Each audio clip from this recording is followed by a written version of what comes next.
Joining us now here on the Kansas City Chiefs Report from Radio Row, it's Super Bowl week, is none other than Amber Theoharis. You know her from SiriusXM NFL Radio, Westwood 1, among other things. She joins us right now. Amber, great to see you in the flesh. So good to see you. Always like seeing you, Tyler. Yes, and for folks that may not know, every year we get together in Phoenix for NABI, which is a terrific event, working with Native American athletes on the basketball side of things, the high school thing, and now here we are, the Super Bowl, with this big game approaching. How many Super Bowls you been to now? I was trying to do the math. I think this is 14, so I'm dating myself. I know that, but yeah, I think it's, 2011 was my first. Actually being here. I've covered many games before that as an anchor. I first became an anchor in 2000. But yeah, this is 14 for me, so I'm very blessed to be here. Well, this is 1 for me, so I got some catching up to do. Oh, welcome. So, yeah, it's all taking it all in, a lot going on. Amber, let's start with this matchup, Chiefs and Eagles. What is your main thoughts going into it? What catches your eye when you look at this matchup? I think that I'll be looking at what Saquon Barkley does in the first couple of possessions. We saw in the NFC Championship game against Washington him bust off a 60-yard run for a touchdown on the very first play of the game. I think it's going to be tough against Steve Spagnuolo's defense. They're going to be ready for that. If Spags is able to limit the run, then I really like the chances of a three-peat. I think if Saquon Barkley is able to get into a rhythm, it's going to be a bad day for the Chiefs. I also am really interested in this Eagles defense.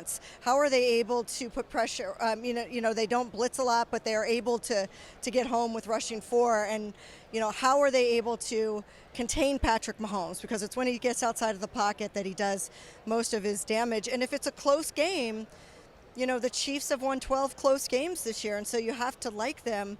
But I think this could be the Eagles' year. I think if it might come down to turnovers as well. Both teams have done a really good job protecting the football. Jalen Hurts doesn't turn the ball over. Patrick Mahomes hasn't. I think neither of them have thrown an interception since back in November or something like that.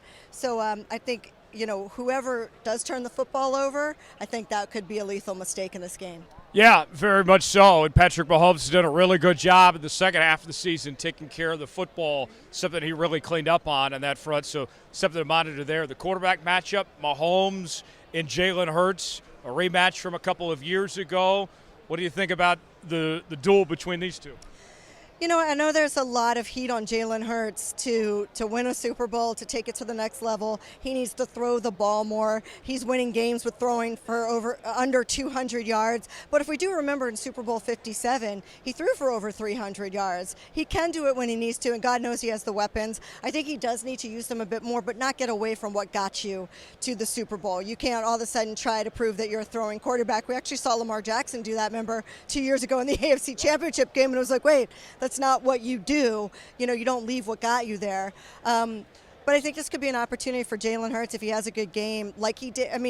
He's not the reason that they lost Super Bowl 57. He had a good game in Super Bowl 57. And we saw in the NFC Championship game, it seemed like he was more healthy. And we saw what happened, how many points they put on the board. So he can air it out if he needs to. Yeah, and with Patrick Mahomes, we've seen him obviously do this before. Now coming in, going for that three-peat, do you think that this team can play loose, or does it feel like all the pressure is still there? How do you balance that if you're Kansas City? I was talking to my friend Jeffrey Chadia, who lives in Kansas City, covers the Chiefs for NFL media, and he said, they are kind of loose, and you don't want to say they take anything for granted, but winning AFC championships has become so normal to them that the AFC championship was very subdued. It wasn't some massive celebration, because that wasn't the goal whatsoever, where any team that's going to go to the Super Bowl usually is pretty excited, but for them the goal is the three-peat. And so I think coming into this, the good thing for them is they've done it before. They know the exact cadence. They know the routine. They know the day to get their family tickets. They know the day to do this and that. I think that's one of the more overwhelming things for teams that have never been here before. But also the Eagles do too. It was just 2 years ago. So I think 2 years ago the Chiefs really had the edge in that. And now they don't because the Eagles have been here before. So I think the pressure definitely is on the Eagles for Jalen Hurts and his legacy, and for Saquon after such an amazing year, and for Nick Sirianni, who everybody talks about. Andy Reid, the guy's only been there, 4 years, and he's gone to the Super Bowl 2 times. So not too bad at what they're doing. Not bad for a guy that a lot of people wanted fired at this time a year ago. So things have worked out well. Andy Reid, you've been around him a long time, and now here we are 3 Super Bowls later, going for a 4th. What makes Andy so special? How does Andy do this? I think Andy really loves what he does. You know, he's said that to people. They say, "Are you going to coach another year?" And he says, "At least another year." And they said, "Is it to become the all-time winningest coach?" And he said, "No, I just really like teaching." And I think he really does like teaching. And he has a way about him that makes him a good teacher of men. That's, you know, we have a lot of coaches that are really good at teaching boys, you know, in college, in high school.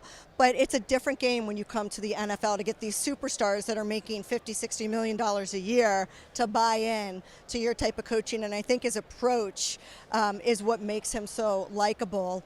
He lets the guys be the guys. He's not a Belichick, you know. He lets them. There isn't an Andy Reid way. There isn't a Chiefs way. He does what works for the players, and that's why he constantly finds himself in contention for Super Bowls. It's remarkable to say the least. We're joined by Amber Theoharis right now here on the Kid City Chiefs Report by Chat Sports. Amber, when you look at these games, I always go back to whether it's the David Tyree effect many years ago in that Super Bowl, or even last year with the McCole Hardman with the game-winning score. There's always, on these winning teams, typically an X factor, a guy that maybe doesn't step up every week but steps up in a big moment.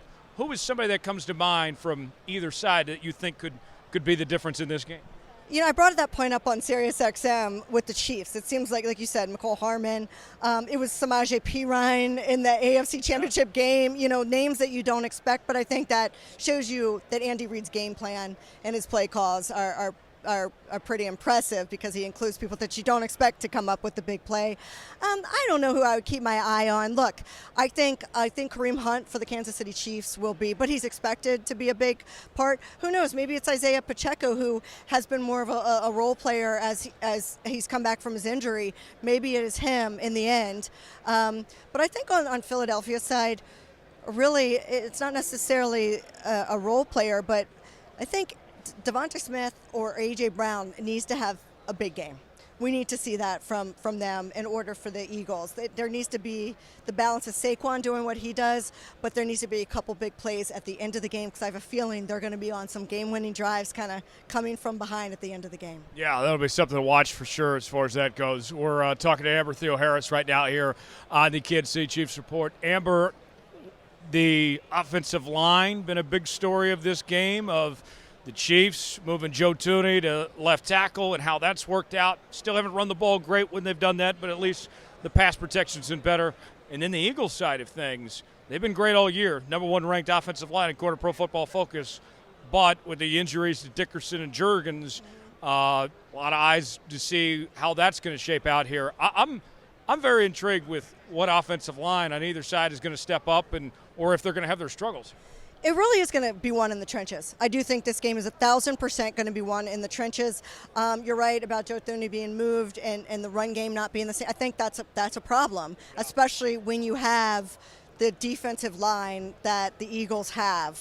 That's going to be, if he struggles, you know, that's going to be a problem. On the other side, there's no doubt that the Eagles, in my opinion, have the best offensive line in football, and that's why the tush-push works for them. Didn't work for the Bills and other people that have tried it. They're just star-studded in all 5 of them. I think if I had to pick who had the edge when it comes to offensive line, it's definitely the Philadelphia Eagles in my book. But they're going to have to hold off Chris Jones and George Karlaftis, who's been an animal at times. So it's a tough matchup for both offensive lines. So I know you did work with the Raiders, and we kept that to the end, intentionally speaking. So, Amber, I'll give you a chance to make some friends in Kansas City. What is your prediction? How do you see this game playing out? Yeah, this isn't seen in Vegas. You'll find the internet. You know, I think it's really tough to pick against Patrick Mahomes and Andy Reid And the Kansas City Chiefs, it's also, though, really hard to win 3 in a row. There's a reason nobody's ever done it. I think this Philadelphia Eagles team is much better than the team that almost pulled it off. You know, it was a field goal difference 2 years ago.